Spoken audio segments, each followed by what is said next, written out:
हम सभी अपने परिवार, दोस्तों और प्रियजनों को उनके जीवन में निराशा, कठिनाइयों और चुनौतियों से बचाने का इरादा रखते हैं। हम में से कुछ मानते हैं कि उनकी चोट हमारी चोट है और उन्हें पीड़ित देखना असहनीय है।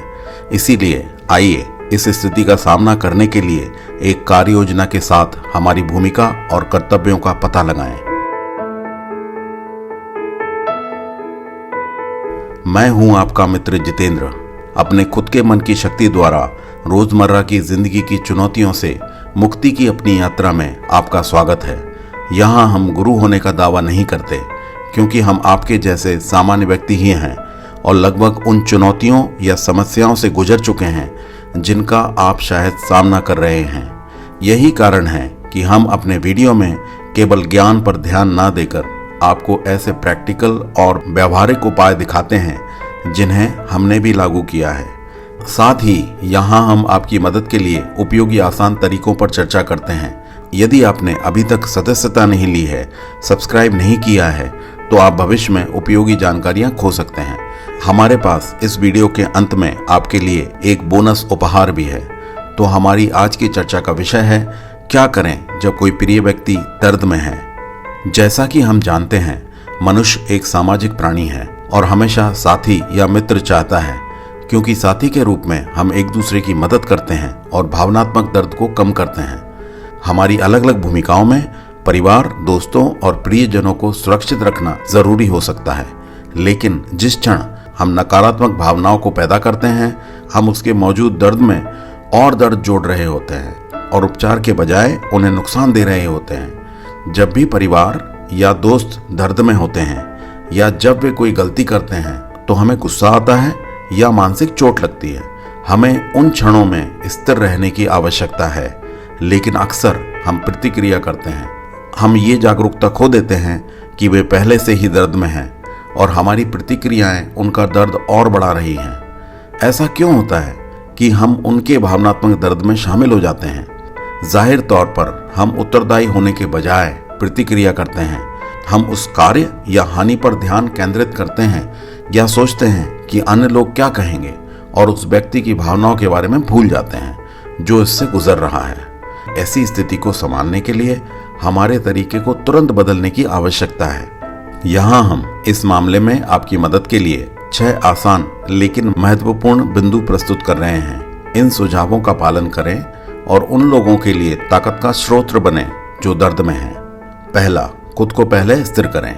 जब कोई व्यक्ति अपने भावनात्मक दर्द को साझा करता है, तो एक विराम लें, वापस कदम रखें और उस दृश्य या स्थिति की उच्चतम आवृत्ति से खुद को अलग करें। आपकी खुद की स्थिरता उस समय सबसे ज्यादा मायने रखती है, जो व्यक्ति के लिए सहायक स्तंभ है। याद रखें, आपकी स्थिरता उनकी ताकत बन जाती है। दूसरा, शांति से सुनें। सबसे महत्वपूर्ण बात है धैर्य के साथ सहानुभूतिपूर्वक सुनना। हस्तक्षेप करने और किसी भी विचार को व्यक्त करने की जरूरत नहीं है, बस सुने। जब तक अत्यधिक आवश्यकता ना हो, कोई सलाह या सुझाव भी ना दें। कभी कभी शब्दों की बजाय मौन या लंबे ठहराव इन स्थितियों में बहुत मदद करते हैं। तीसरा, उन्हें सशक्त बनाएं। जब कोई गलती करता है, तो उसे स्वाभाविक रूप से सही या गलत का ज्ञान होता है। जो सही है उसे लागू करने के लिए उनके पास मानसिक शक्ति की कमी हो सकती है। आपकी भूमिका उसे सशक्त बनाने की है, ना कि केवल सलाह देने की। अनुकूल विचारों और प्रोत्साहन के शब्दों का प्रयोग करें। उसे उसकी शक्ति का आभास कराएं। उसके गुणों को दूसरों के सामने उजागर करें और उसे सहज बनाएं। चौथा, भावनात्मक रूप से तटस्थ रहें। जब आप भावनात्मक रूप से अलग हो जाते हैं, तो एक सलाहकार की तरह बन जाते हैं और विभिन्न दृष्टिकोण रखते हैं, जिससे आपका मन साफ सोचता है। इसीलिए आपकी सहानुभूति उस व्यक्ति को दर्द में भी सही प्रतिक्रियाएं चुनने में मदद करती है। पांचवा, बोलने से पहले सोचें।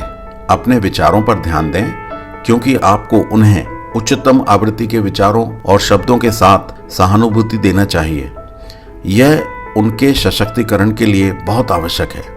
आपकी बातों और शब्दों को उच्च गुणवत्ता वाले सकारात्मक विचारों से शक्तिशाली बनाएं। छठवां, मौन प्रार्थना भी मदद कर सकती है। आप दर्द में उस व्यक्ति की बेहतरी के लिए प्रार्थना कर सकते हैं। इसे सार्वजनिक रूप से करने या दूसरों को दिखाने की आवश्यकता नहीं है।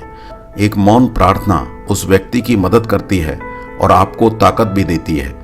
यदि भविष्य में आपके प्रियजन कठिन परिस्थितियों का सामना करते हैं तो ये 6 बिंदु अगली बार आपकी मदद कर सकते हैं।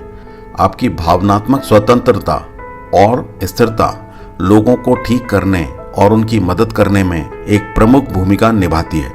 और हाँ, आप इस वीडियो के अंत तक हमारे साथ रहे, इसीलिए हमारे पास आपके लिए एक बोनस उपहार है। एक अतिरिक्त सुझाव। नंबर 7, दोष ना दें। किसी को सशक्त बनाने या सांत्वना देते समय कभी भी निंदा के खेल में ना पड़ें। स्वयं को दोष देना तथा अन्य लोगों या स्थिति पर आरोप लगाने से कभी मदद नहीं मिलेगी। उस समय अगर मगर भी ना करें, जैसे अगर आपने ऐसा किया होता या अगर उन्होंने ऐसा नहीं कहा होता इत्यादि। यह दर्द को और बढ़ा देगा। आप इन 7 सुझावों का अनुसरण करें और हमें यकीन है कि यह सुझाव आपको ऐसी महत्वपूर्ण परिस्थितियों को आसानी से संभालने के लिए एक स्पष्ट मार्ग प्रदान करेंगे। तो वह कौन सी बात है जिसे आपने इस वीडियो में पसंद किया है और आज से लागू करेंगे? इसके अलावा वर्तमान में आपके सामने कौन सी अन्य चुनौतियां हैं?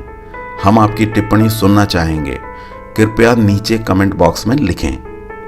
अगर आपको ये वीडियो पसंद आया है तो थम्स अप बटन दबाएं और सब्सक्राइब करना ना भूलें तथा सदस्य बने। साथ ही चैनल की लिंक को उस व्यक्ति को जरूर भेजें जिसे इस तरह के सेल्फ हेल्प वीडियो से मदद मिलेगी। चैनल लिंक नीचे विवरण में दिया गया है। आपका बहुत आभार और वीडियो देखने के लिए धन्यवाद। अब आपका मित्र जितेंद्र आपसे अनुमति चाहेगा। हम जल्दी ही मिलेंगे अगले वीडियो में। अपना बहुत अच्छे से ख्याल रखें और हमेशा खुश रहें। नमस्कार।